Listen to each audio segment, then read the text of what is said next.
नमस्कार, बायजूस आईएएस हिंदी में आपका स्वागत है। प्रस्तुत है दैनिक क्विज। पहला प्रश्न आपके समक्ष है, निम्नलिखित में से कौन सा विधेयक राष्ट्रपति की पूर्व सिफारिश के बाद ही संसद में पेश किया जा सकता है? अनुच्छेद 3 के तहत किसी भी राज्य की सीमाओं को बदलने वाले विधेयक, अनुच्छेद 117 के तहत धन विधेयक, अनुच्छेद 304 के तहत व्यापार की स्वतंत्रता पर प्रतिबंध लगाने वाले राज्य विधेयक की अनुच्छेद 274 के तहत राज्यों के हित संबंधी कराधान को प्रभावित करने वाले विधेयक। आपके विकल्प हैं केवल 1, 2 और 3, केवल 2, 3 और 4, केवल 1, 3 और 4 कि 1, 2, 3 और 4। जब हम बात करते हैं संसद की तो इसमें लोकसभा, राज्यसभा के साथ ही राष्ट्रपति की भी महत्वपूर्ण भूमिका होती है, जिसमें लोकसभा और राज्यसभा दोनों से ही पारित होने के पश्चात प्रत्येक विधेयक राष्ट्रपति की सहमति के बाद ही कानून बनता है और इस प्रकार से राष्ट्रपति संसद के एक अभिन्न अंग के रूप में देखा जाता है। हालांकि कुछ ऐसे बिल भी होते हैं जिन्हें संसद में पेश करने से पहले राष्ट्रपति की पूर्व सिफारिश लेने की आवश्यकता होती है। इसमें भारतीय संविधान के अनुच्छेद 3 के तहत जब हम किसी राज्य के नाम, सीमा या क्षेत्र को बदलना चाहते हैं और इसके अनुसार एक नवीन राज्य बनाना चाहते हैं तो संघवाद के सिद्धांत को बनाए रखने के लिए यह आवश्यक होता है कि इस प्रकार के बिल को राष्ट्रपति की पूर्व सिफारिश के बाद ही प्रस्तुत किया जाना चाहिए। इस रूप में पहला विकल्प सही है। साथ ही साथ यदि हम कोई ऐसा बिल प्रस्तुत करना चाहते हैं जिसके माध्यम से व्यापार की स्वतंत्रता पर प्रतिबंध लगाने से संबंधित प्रावधान शामिल हों तो इस प्रकार के राज्य विधेयक को भी प्रस्तुति से पहले राष्ट्रपति की सिफारिश की आवश्यकता होती है। साथ ही साथ राज्यों के हित संबंधी कराधान को प्रभावित करने से संबंधित विधेयक भी संविधान के अनुच्छेद 274 के अनुसार राष्ट्रपति की पूर्व सिफारिश के आधार पर ही संसद में प्रस्तुत किए जा सकते हैं। साथ ही साथ अनुच्छेद 110 के तहत धन विधेयक और अनुच्छेद 117(1) के तहत वित्तीय विधेयकों को भी राष्ट्रपति की पूर्व सिफारिश पर ही प्रस्तुत किया जाता है। यानी आपको ध्यान रखना है, जब हम बात करेंगे 110 की तो इसका संबंध होगा धन विधेयक से और जब बात होगी 117 की तब उसका संबंध होगा वित्त विधेयक से। यानी दूसरा कथन जो है वह तथ्यात्मक रूप से गलत है और हमारा उत्तर हो जाएगा 1, 3 और 4 यानी सी हमारा उत्तर होगा। यह प्रश्न इसलिए महत्वपूर्ण हो जाता है क्योंकि भारत के राष्ट्रपति ने अपने कार्यकाल में 4 वर्ष पूरे कर लिए हैं और इन वर्षों में उनके द्वारा विभिन्न प्रकार के सरकारी और राज्य बिलों के संदर्भ में कार्यवाही की गई थी, जिसके चलते ये प्रश्न महत्वपूर्ण हो जाता है। दूसरा प्रश्न आपके समक्ष है, रामप्पा मंदिर के संबंध में निम्नलिखित कथनों पर विचार कीजिए। पहला विकल्प है, इसका निर्माण राजा गणपति देव के सेनापति रामप्पा के द्वारा काकतीय के शासनकाल के दौरान किया गया था।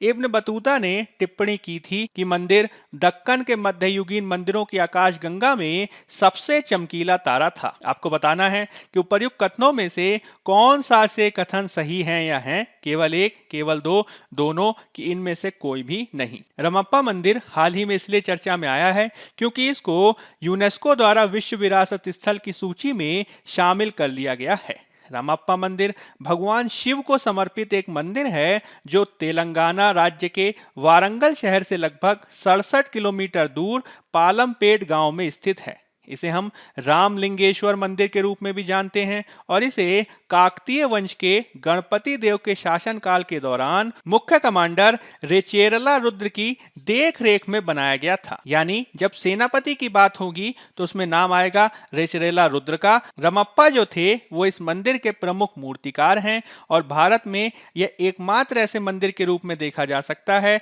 जिसका नाम उसके मूर्तिकार के नाम पर पड़ा है। हमें यह भी ध्यान में रखना है कि इब्न बतूता नहीं अपितु मार्को पोलो के द्वारा रामप्पा मंदिर को दक्कन के मध्ययुगीन मंदिरों की आकाशगंगा में सबसे चमकीले तारे के रूप में बताया गया था।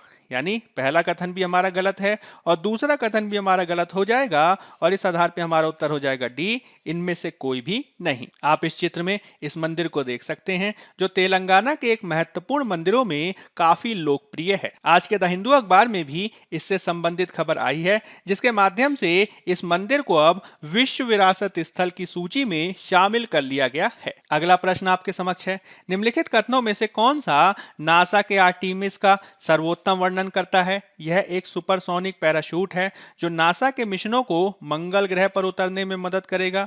यह नासा का अंतरिक्ष यात्रियों को चंद्र सतह पर वापस भेजने का कार्यक्रम है। यह एक दूरबीन है जिसे विशेष रूप से ब्रह्मांड के अत्यधिक गर्म क्षेत्रों से एक्स-रे उत्सर्जन का पता लगाने के लिए डिजाइन किया गया है। यह एक ऐसा मिशन है जो सूर्य के बाह्य कोरोना से परे क्षेत्रों की छवि प्राप्त करेगा। तो इसके संदर्भ में हमें याद रखना है कि नासा के आर्टेमिस मिशन के बारे में जब भी बात की जाती है तो यह मुख्य रूप से चंद्र सतह से संबंधित एक मिशन है, जिसके माध्यम से यह कोशिश की जाएगी कि अमेरिका चंद्रमा पर अंतरिक्ष यात्रियों को वापस ले जाने के संदर्भ में महत्वपूर्ण प्रयास कर सके और इसके माध्यम से 2028 तक आर्टेमिस मिशन के परिणाम स्वरूप नासा के द्वारा नई वैज्ञानिक खोजों को उजागर करने के साथ ही नई तकनीकी प्रगति का प्रदर्शन और चंद्रमा अर्थव्यवस्था के निर्माण के संदर्भ में निजी कंपनियों की नींव रखने के लिए 2028 तक नासा इस मिशन के माध्यम से चंद्रमा पर एक स्थायी मानव उपस्थिति स्थापित करने में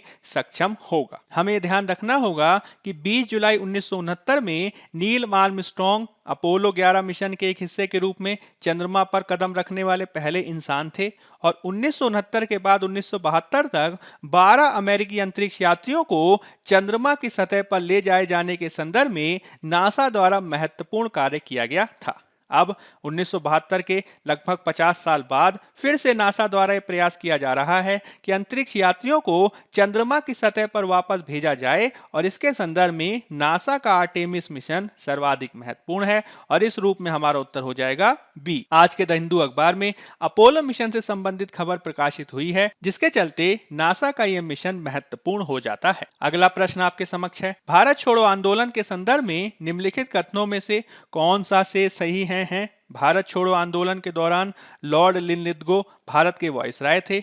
कम्युनिस्ट आंदोलन में शामिल नहीं हुए थे। भारत छोड़ो आंदोलन के दौरान सतारा में जातीय सरकार का गठन किया गया था। विकल्प हैं केवल 1 और 2, केवल 2, केवल 1 और 3 कि केवल 3। तो भारत छोड़ो आंदोलन भारतीय स्वतंत्रता संघर्ष के एक महत्वपूर्ण आंदोलन के रूप में जाना जाता है। इस आंदोलन के संदर्भ में आपको याद रखना है कि भारत छोड़ो आंदोलन के दौरान भारत के वायसराय जो थे उनका नाम था लॉर्ड लिनलिथगो और साथ ही साथ कम्युनिस्ट भी इस आंदोलन में शामिल नहीं हुए थे। आपको यह भी याद रखना है कि 1942 का भारत छोड़ो आंदोलन अनेक स्थानों पर समानांतर सरकारों की स्थापना के लिए भी प्रसिद्ध रहा, जिसमें बलिया में चित्तू पांडे के अधीन, तामरुक या ताम्रलिप्ति मिदनापुर में सरकार की स्थापना के साथ ही सतारा में भी समानांतर सरकार की स्थापना के लिए भारत छोड़ो आंदोलन काफी महत्वपूर्ण है। हालांकि सतारा में जिस समानांतर सरकार का गठन किया गया था उसका नाम प्रति सरकार रखा गया था और जातीय सरकार की जब हम बात करते हैं तो वह वास्तव में तामलुक में स्थापित की गई सरकार का नाम था। यानी पहला कथन दूसरा कथन सही है, तीसरा कथन सही नहीं है और इस रूप में हमारा उत्तर हो जाएगा ए, केवल 1 और 2। आज के द हिंदू अखबार में इससे संबंधित खबर प्रकाशित हुई है, जिसमें प्रधानमंत्री द्वारा भारत छोड़ो आंदोलन के समान ही भारत जोड़ो आंदोलन को भी प्रारंभ करने का आह्वान किया गया है। अब हम यूपीएससी के एक पास्ट ईयर के क्वेश्चन को देख लेते हैं। महासागरों का अम्लीकरण बढ़ रहा है, यह घटना चिंता का कारण क्यों है? कैल्शियमी पाद प्लवक की वृद्धि और उत्तरजीविका प्रतिकूल रूप से प्रभावित होगी।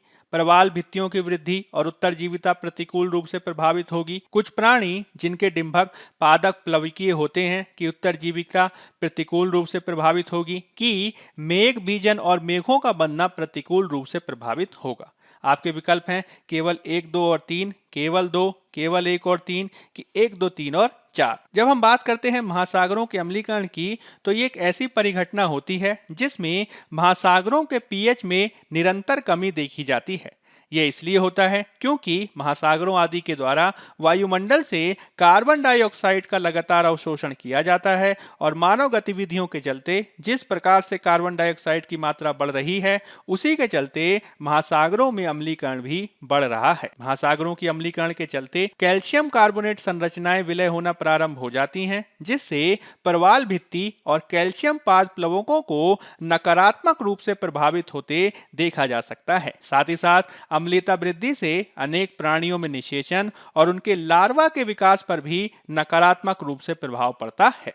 इस रूप में पहला, दूसरा और तीसरा कथन हमारा सही है। हालांकि मेघ बीजन वह प्रक्रिया है जिसमें सिल्वर आयोडाइड, पोटेशियम और शुष्क बर्फ का वायु में छिड़काव किया जाता है, जो जलग्राही नाभिक की तरह कार्य करते हैं और वायुमंडलीय नमी को एकत्रित करके कृत्रिम वर्षा में सहायक होते हैं। हालांकि मेघ बीजन किसी भी रूप में महासागरीय अम्लीकरण से जुड़ा नहीं है। इस रूप में चौथा विकल्प सही नहीं है और हमारा उत्तर हो जाएगा ए, केवल 1, 2 और 3। अब हम बात कर लेते हैं आज के तथ्य की, जिसमें हम चर्चा करेंगे प्रधानमंत्री राष्ट्रीय राहत कोष की, जो आज के द हिंदू में भी प्रकाशित हुआ है। हाल ही में देश के कई हिस्से जैसे कि महाराष्ट्र, हिमाचल प्रदेश आदि में अत्यधिक वर्षा से भूस्खलन जैसी प्राकृतिक आपदाएं देखी गई हैं और इसके चलते ही प्रधानमंत्री राष्ट्रीय राहत कोष यानी prime minister national relief fund काफी महत्वपूर्ण हो जाता है। जब हम बात करते हैं प्रधानमंत्री राष्ट्रीय राहत कोष की, तो इसकी स्थापना जनवरी 1948 में तब की गई थी तत्कालीन प्रधानमंत्री पंडित जवाहरलाल नेहरू द्वारा, जब पाकिस्तान से विस्थापित लोगों की सहायता के लिए सार्वजनिक योगदान के संदर्भ में प्रधानमंत्री द्वारा अपील की गई और इसको एकत्रित करने के लिए ही प्रधानमंत्री राष्ट्रीय राहत कोष की स्थापना की गई थी। विस्थापित लोगों की सहायता के पश्चात वर्तमान में इसके संसाधनों का प्रयोग मुख्य रूप से विविध प्रकार की प्राकृतिक आपदाओं जैसे कि बाढ़, चक्रवात और भूकंप आदि में मारे गए लोगों के परिवारों और दंगों आदि के पीड़ितों को तत्काल राहत प्रदान करने के लिए की जाती है। साथ ही साथ वर्तमान में प्रधानमंत्री राष्ट्रीय राहत कोष से विविध प्रकार के चिकित्सा उपचार आदि के संदर्भ में भी सहायता प्रदान की जाती है, जिसमें कैंसर का उपचार, हृदय शल्य चिकित्सा आदि महत्वपूर्ण है। हमें ये ध्यान रखना होगा कि इसमें जो सहायता दी जाती है वह प्रधानमंत्री के अनुमोदन से की जाती है और इसका गठन चूंकि संसद के द्वारा नहीं किया गया है, अतः इसे एक कार्यकारी निकाय के रूप में देखा जाता है। आयकर अधिनियम के तहत इसका गठन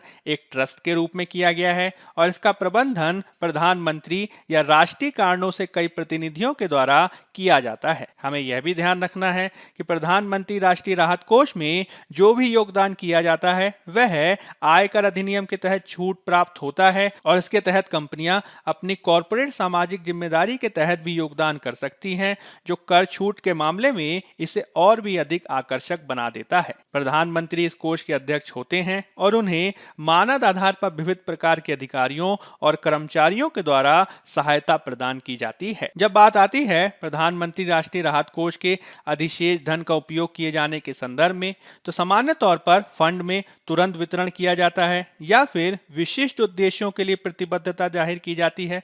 साथ ही साथ इसमें जो अतिरिक्त फंड होता है उसको लंबे अवधि की स्थिरता को सुनिश्चित करने के लिए इसका निवेश किया जाता है अनुसूचित वाणिज्यिक बैंकों और अन्य एजेंसियों के साथ। साथ ही साथ इसमें जो योगदान किया जाता है वह व्यक्तियों और संस्थाओं के द्वारा केवल स्वैच्छिक दान के रूप में ही स्वीकार किया जाता है। साथ ही साथ इसमें सरकार के बजटीय स्रोत या सार्वजनिक क्षेत्र के उपक्रम के बैलेंस शीट से निकलने वाले अंशदान स्वीकार नहीं किए जाते हैं और इस संदर्भ में आपको स्वैच्छिक दान के रूप में इसे याद रखना है। यही कारण है कि जब भी किसी प्रकार की प्राकृतिक आपदा आती है तो इस प्रकार के आपदा के समय प्रधानमंत्री के द्वारा इस प्रकार के कोष में दान करने की अपील की जाती है। बायजूस IAS हिंदी के आज के अंक में फिलहाल इतना ही। धन्यवाद।